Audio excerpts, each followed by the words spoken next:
सबसे पहले बात तुर्की में आए भूकंप से जुड़ी बड़ी खबर की बात कर रहे हैं। तुर्की में आए भूकंप की बात सबसे पहले करेंगे। कोटद्वार के रहने वाले विजय गौड़ की वहां पर मौत हो गई है। तुर्की में आए भूकंप के बाद से ही विजय गौड़ लापता थे और अब तुर्की के एक होटल में विजय गौड़ की बॉडी मिली है।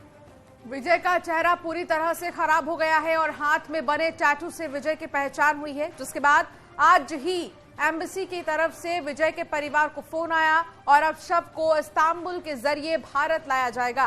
विजय की खबर मिलने के बाद परिवार में मातम छाया हुआ है और लोग विजय के घर पहुंच रहे हैं। विजय गौड़ बेंगलुरु की कंपनी में काम करते थे और काम के ही सिलसिले में 23 जनवरी को तुर्की गए हुए थे। विजय का परिवार कोटद्वार में रहता है और भूकंप के दिन से ही उनका परिवार लगातार विजय को ढूंढने के लिए गुहार लगा रहा था और अब विजय गौड़ की मौत की पुष्टि हो गई है।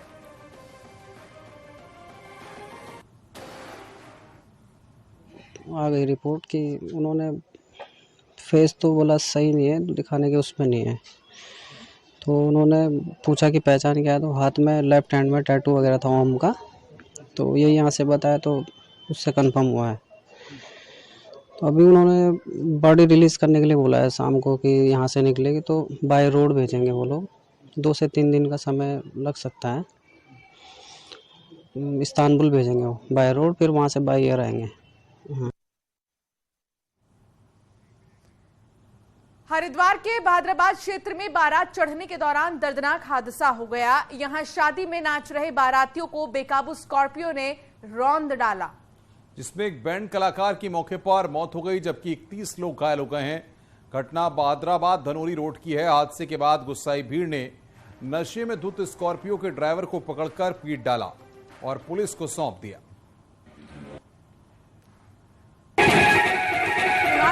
घायलों का इलाज अस्पताल में चल रहा है।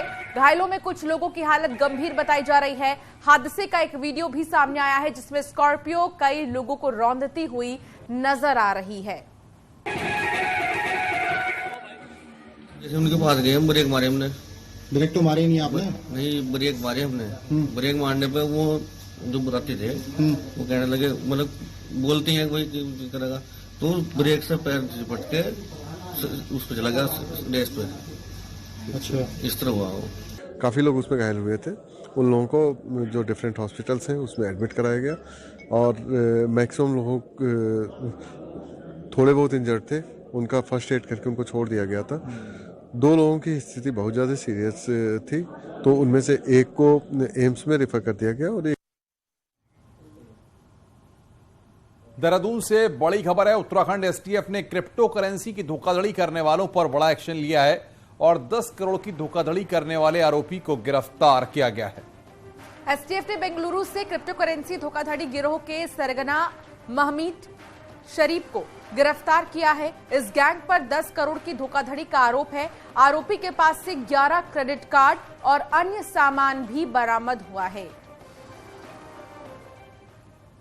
हरिद्वार में पटवारी और जेई पेपर लीक मामले की जांच कर रही एसआईटी ने नया एक्शन लिया है। पेपर लीक कांड में शामिल 3 और आरोपियों को गिरफ्तार किया गया है। आज आरोपी अमित और संदीप जेई पेपर लीक करने वाले गिरोह के सदस्य हैं, तो वहीं सुरेश पटवारी पेपर लीक का आरोपी है। तीनों ने नकल करे बेपनाह सेंटर तक अभ्यर्थियों को पहुंचने में मदद की थी। अमित और संदीप ने तो खुद भी जेई और एई की परीक्षा दी थी। ये तीनों पहले पकड़े गए संजीव दुबे के रिश्तेदार हैं।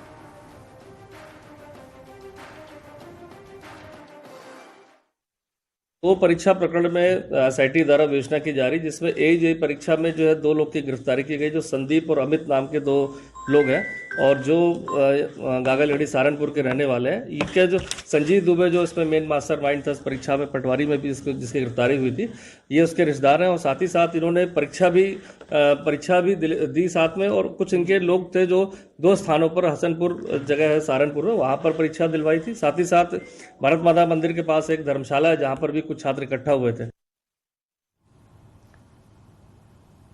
उत्तराखंड लोक सेवा आयोग ने नकलची अभ्यर्थियों के नाम जारी कर दिए हैं। पटवारी भर्ती परीक्षा के 44 और जेईई परीक्षा के 12 अभ्यर्थी के नाम सामने आए।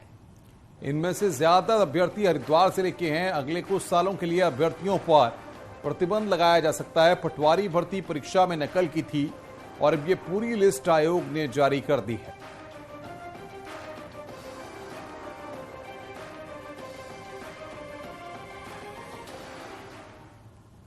देहरादून में भर्ती परीक्षाओं के विरोध में प्रदर्शन कर रहे छात्रों को गिरफ्तार किया गया था, जिसमें से 6 छात्रों को जमानत मिल गई है। कल होने वाला पेपर देने के लिए 6 छात्रों को जमानत मिली है, जबकि 7 अन्य छात्र अभी भी जेल में बंद हैं और 13 फरवरी को इस मामले की अगली सुनवाई होगी।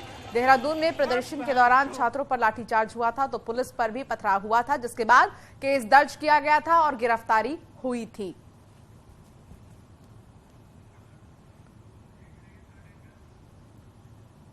देहरादून के शहीद स्थल पर धरना दे रहे कुछ छात्रों ने अब रविवार को होने वाले पटवारी भर्ती परीक्षा नहीं देने की बात कही है। छात्रों का कहना है कि जब तक उनके सभी साथी जेल से रिहा नहीं हो जाते तब तक उनका प्रदर्शन जारी रहेगा।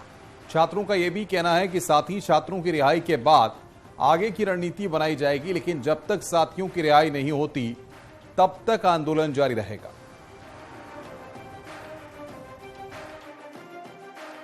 साथियों को अरेस्ट करा हुआ है, हम उनको छुड़ाने का प्रयास कर रहे हैं। जैसे वो बाहर आते हैं हम उसके बाद रणनीति तैयार करेंगे। क्या रणनीति हम लोगों की बनती है वो आप फिर आप लोगों के साथ साझा करेंगे। वहीं सीएम ऑफिस के मुताबिक प्रतियोगी परीक्षा की तैयारी कर रहे युवाओं का प्रतिनिधिमंडल आज सुबह मुख्यमंत्री पुष्कर सिंह धामी से मिला। मुख्यमंत्री ऑफिस के मुताबिक प्रतिनिधिमंडल ने मुख्यमंत्री के सामने अपनी बातें रखी हैं। सीएम धामी ने भरोसा दिलाया है कि प्रतियोगी परीक्षाओं को लेकर समय समय पर युवाओं के इनपुट्स लिए जाएंगे। उन्होंने दोहराया कि सरकार सभी पेपर को पारदर्शी बनाने के लिए प्रतिबद्ध है और इसी के लिए नकल विरोधी कानून भी बनाया गया है। तो नकल विरोधी कानून बनने के बाद रविवार को सरकारी नौकरी के लिए पहला एग्जाम होने जा रहा है। राज्य लोक सेवा आयोग नए सिरे से 498 सेंटर्स में पटवारी लेखपाल का पेपर करवाने जा रहा है।